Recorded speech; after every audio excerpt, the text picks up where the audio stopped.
So the first variation we'll look at is the knight to b3 idea, bothering the bishop. I don't know if it's got a better variation name than the bishop bothering variation.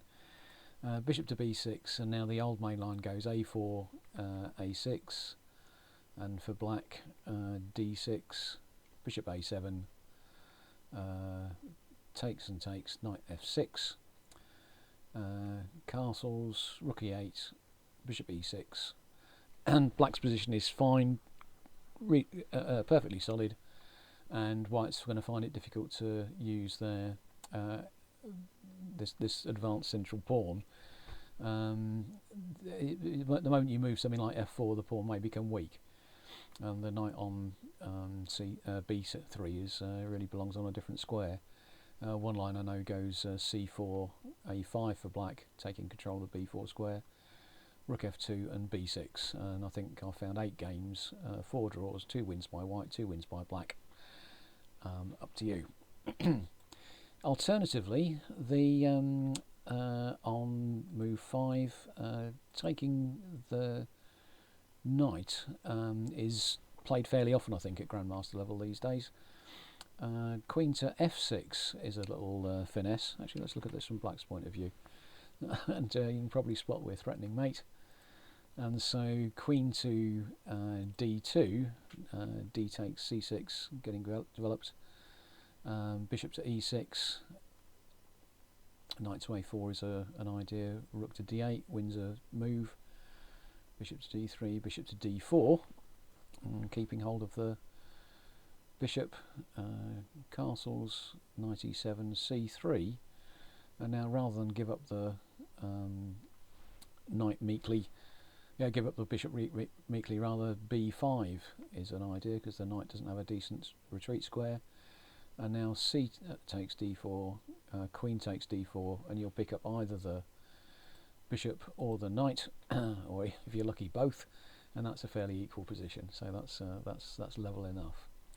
So after queen to f6, threatening mate, the other move that they try, perhaps a bit more often these days, is queen to f3, and I think just take back on c6, this time with the b pawn, and well, some lines I saw, knight to c3, takes, knight e7, bishop b6, castles and d6, and this is a level enough position.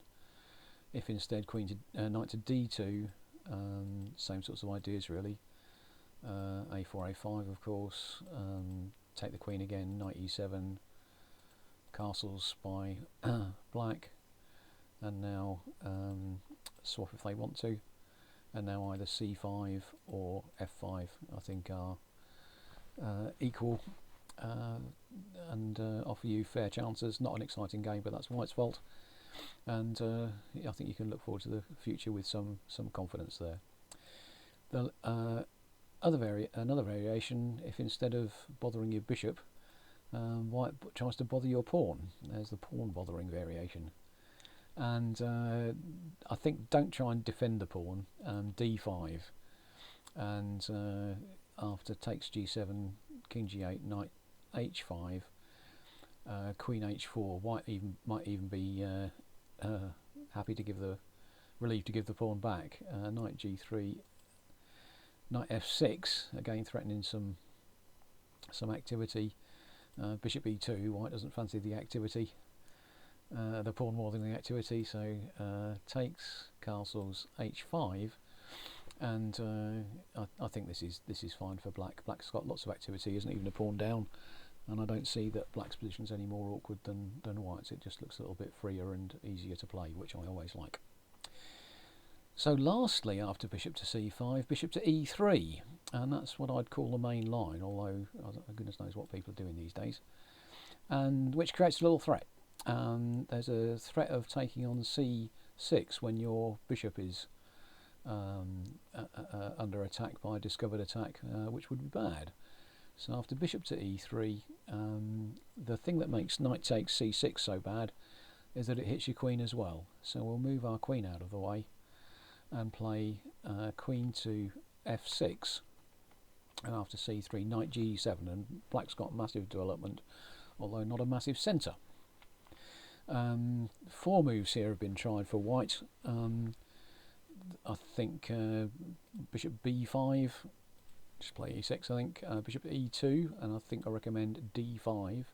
White doesn't play this line anymore, so I won't look at it in any detail. And g3 is interesting, putting the bishop on the long diagonal, but again d5,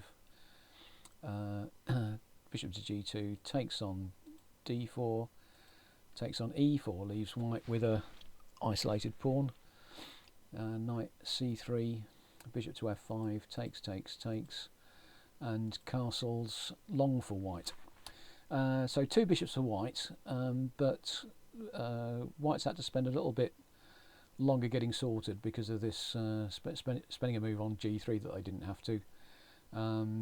It's about equal, I think, and not scary for black. You've got good control of the d5 square, and this isn't a scary line for black at all, I don't think. So if there is a scary line, it probably begins after knight g7 with bishop to c4, much more aggressive and immediate posting of the bishop, and the main line goes knight to e5 and bishop goes back to e2 and queen to g6, which is forking pawns on g2 and e4, although after castles I don't necessarily recommend taking it. d6 is a fair idea, and sometimes white now plays bishop to h5 to try and force you to take it. I mean, this is just an interesting position, I think, worth playing for both sides. After f3, d5 is worth a try, not played very often, and I think he's okay. After f4 instead, queen takes e4, bishop to f2, takes on d4, another isolated pawn, although this time not on an open file, and knight on 5 to g6. So you've got an extra pawn here. Again, white can look at the bishop pair and a bit of extra central control. Is it worth it? I think their judgment is it's about equal. g3 is a move that's played here, and after bishop to h3, bishop to f3, queen to f5. This is a position, I think, that where white's development lead doesn't look quite so significant anymore, and I think black can play this position quite happily. So that's the Scotch game, with d4 and taking on d4, knight takes d4. The four knights game, just as interesting really.